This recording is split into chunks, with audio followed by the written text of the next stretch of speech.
1Peter3. Wives, in the same way be submissive to your husbands so that, if any of them do not believe the word, they may be won over without words by the behavior of their wives. When they see the purity and reverence of your lives. Your beauty should not come from outward adornment, such as braided hair and the wearing of gold jewelry and fine clothes. Instead, it should be that of your inner self, the unfading beauty of a gentle and quiet spirit, which is of great worth in God's sight. For this is the way the holy women of the past who put their hope in God used to make themselves beautiful. They were submissive to their own husbands. Like Sarah, who obeyed Abraham and called him her master. You are her daughters if you do what is right and do not give way to fear. Husbands, in the same way be considerate as you live with your wives, and treat them with respect as the weaker partner and as heirs with you of the gracious gift of life, so that nothing will hinder your prayers. Finally, all of you, live in harmony with one another, be sympathetic, love as brothers, be compassionate and humble. Do not repay evil with evil or insult with insult, but with blessing, because to this you were called so that you may inherit a blessing. For, whoever would love life and see good days must keep his tongue from evil and his lips from deceitful speech. He must turn from evil and do good, he must seek peace and pursue it. For the eyes of the Lord are on the righteous and his ears are attentive to their prayer, but the face of the Lord is against those who do evil. Who is going to harm you if you are eager to do good? But even if you should suffer for what is right, you are blessed. Do not fear what they fear, do not be frightened. But in your hearts set apart Christ as Lord. Always be prepared to give an answer to everyone who asks you to give the reason for the hope that you have. But do this with gentleness and respect. Keeping a clear conscience, so that those who speak maliciously against your good behavior in Christ may be ashamed of their slander. It is better, if it is God's will, to suffer for doing good than for doing evil. For Christ died for sins once for all, the righteous for the unrighteous, to bring you to God. He was put to death in the body but made alive by the Spirit. Through whom also he went and preached to the spirits in prison, who disobeyed long ago when God waited patiently in the days of Noah while the ark was being built. In it only a few people, 8 in all, were saved through water. And this water symbolizes baptism that now saves you, also not the removal of dirt from the body but the pledge of a good conscience towards God. It saves you by the resurrection of Jesus Christ, who has gone into heaven and is at God's right hand with angels, authorities and powers in submission to him. Ezekiel45. When you allot the land as an inheritance, you are to present to the Lord a portion of the land as a sacred district, 25,000 cubits long and 20,000 cubits wide. The entire area will be holy. Of this, a section 500 cubits square is to be for the sanctuary, with 50 cubits around it for open land. In the sacred district, measure off a section 25,000 cubits long and 10,000 cubits wide. In it will be the sanctuary, the most holy place. It will be the sacred portion of the land for the priests, who minister in the sanctuary and who draw near to minister before the Lord. It will be a place for their houses as well as a holy place for the sanctuary. An area 25,000 cubits long and 10,000 cubits wide will belong to the Levites, who serve in the temple, as their possession for towns to live in. You are to give the city as its property an area 5,000 cubits wide and 25,000 cubits long. Adjoining the sacred portion, it will belong to the whole house of Israel. The prince will have the land bordering each side of the area formed by the sacred district and the property of the city.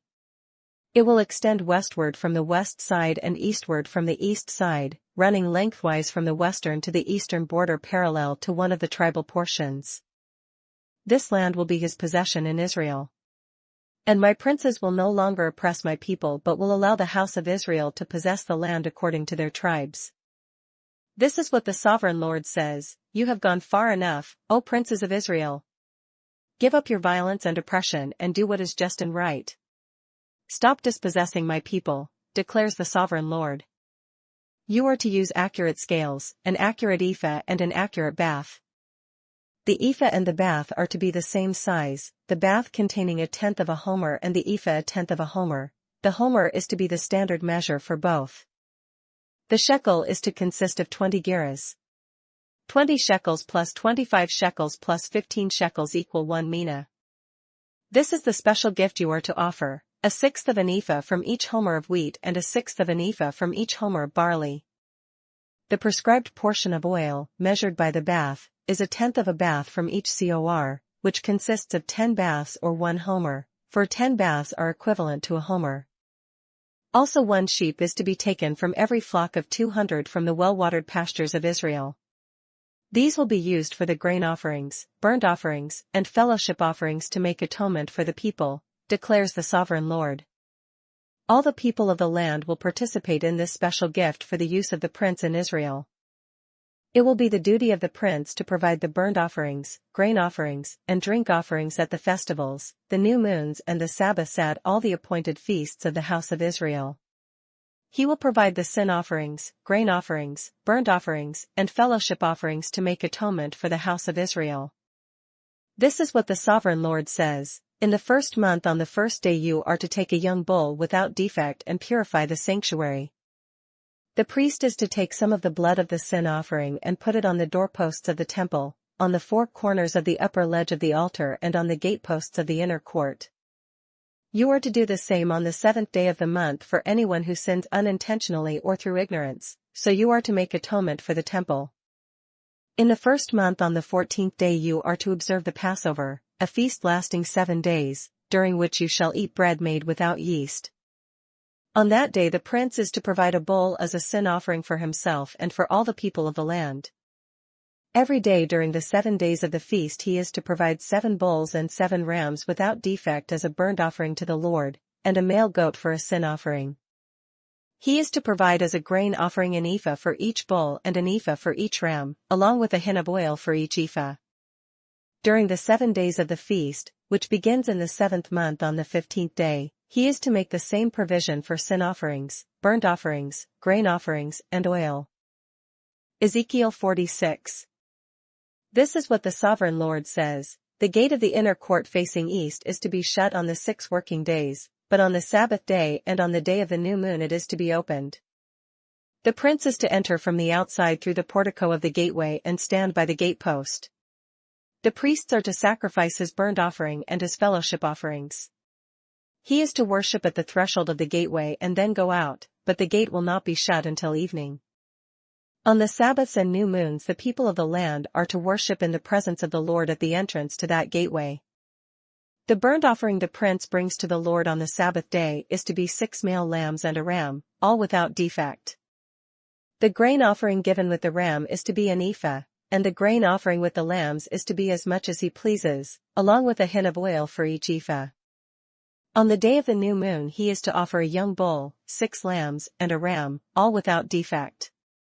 He is to provide as a grain offering 1 ephah with the bull, 1 ephah with the ram, and with the lambs as much as he wants to give, along with a hin of oil with each ephah. When the prince enters, he is to go in through the portico of the gateway, and he is to come out the same way. When the people of the land come before the Lord at the appointed feasts, whoever enters by the north gate to worship is to go out by the south gate, and whoever enters by the south gate is to go out by the north gate. No one is to return through the gate by which he entered, but each is to go out by the opposite gate. The prince is to be among them, going in when they go in and going out when they go out. At the festivals and the appointed feasts, the grain offering is to be an ephah with a bull, an ephah with a ram, and with the lambs as much as one pleases, along with a hin of oil for each ephah. When the prince provides a freewill offering to the Lord, whether a burnt offering or fellowship offerings, the gate facing east is to be opened for him. He shall offer his burnt offering or his fellowship offerings as he does on the Sabbath day. Then he shall go out, and after he has gone out, the gate will be shut. Every day you are to provide a year-old lamb without defect for a burnt offering to the Lord, morning by morning you shall provide it. You are also to provide with it morning by morning a grain offering, consisting of a 1/6 of an ephah with a 1/3 of a hin of oil to moisten the flour. The presenting of this grain offering to the Lord is a lasting ordinance. So the lamb and the grain offering and the oil shall be provided morning by morning for a regular burnt offering. This is what the Sovereign Lord says: if the prince makes a gift from his inheritance to one of his sons, it will also belong to his descendants, it is to be their property by inheritance. If, however, he makes a gift from his inheritance to one of his servants, the servant may keep it until the year of freedom, then it will revert to the prince. His inheritance belongs to his sons only, it is theirs. The prince must not take any of the inheritance of the people, driving them off their property. He is to give his sons their inheritance out of his own property, so that none of my people will be separated from his property. Then the man brought me through the entrance at the side of the gate to the sacred rooms facing north, which belonged to the priests, and showed me a place at the western end. He said to me, "This is the place where the priests will cook the guilt offering and the sin offering and bake the grain offering, to avoid bringing them into the outer court and consecrating the people." He then brought me to the outer court and led me round to its 4 corners, and I saw in each corner another court. In the 4 corners of the outer court were enclosed courts, 40 cubits long and 30 cubits wide, each of the courts in the 4 corners was the same size. Around the inside of each of the 4 courts was a ledge of stone, with places for fire built all round under the ledge. He said to me, "These are the kitchens where those who minister at the temple will cook the sacrifices of the people." Psalms 145. A Psalm of Praise. Of David. I will exalt you, my God the King, I will praise your name forever and ever. Every day I will praise you and extol your name forever and ever. Great is the Lord and most worthy of praise, his greatness no one can fathom. One generation will commend your works to another, they will tell of your mighty acts. They will speak of the glorious splendor of your majesty, and I will meditate on your wonderful works. They will tell of the power of your awesome works, and I will proclaim your great deeds. They will celebrate your abundant goodness and joyfully sing of your righteousness. The Lord is gracious and compassionate, slow to anger and rich in love. The Lord is good to all, he has compassion on all he has made. All you have made will praise you, O Lord, your saints will extol you. They will tell of the glory of your kingdom and speak of your might, so that all men may know of your mighty acts and the glorious splendor of your kingdom. Your kingdom is an everlasting kingdom, and your dominion endures through all generations. The Lord is faithful to all his promises and loving towards all he has made. The Lord upholds all those who fall and lifts up all who are bowed down. The eyes of all look to you, and you give them their food at the proper time. You open your hand and satisfy the desires of every living thing. The Lord is righteous in all his ways and loving towards all he has made. The Lord is near to all who call on him, to all who call on him in truth. He fulfills the desires of those who fear him, he hears their cry and saves them. The Lord watches over all who love him, but all the wicked he will destroy. My mouth will speak in praise of the Lord. Let every creature praise his holy name forever and ever.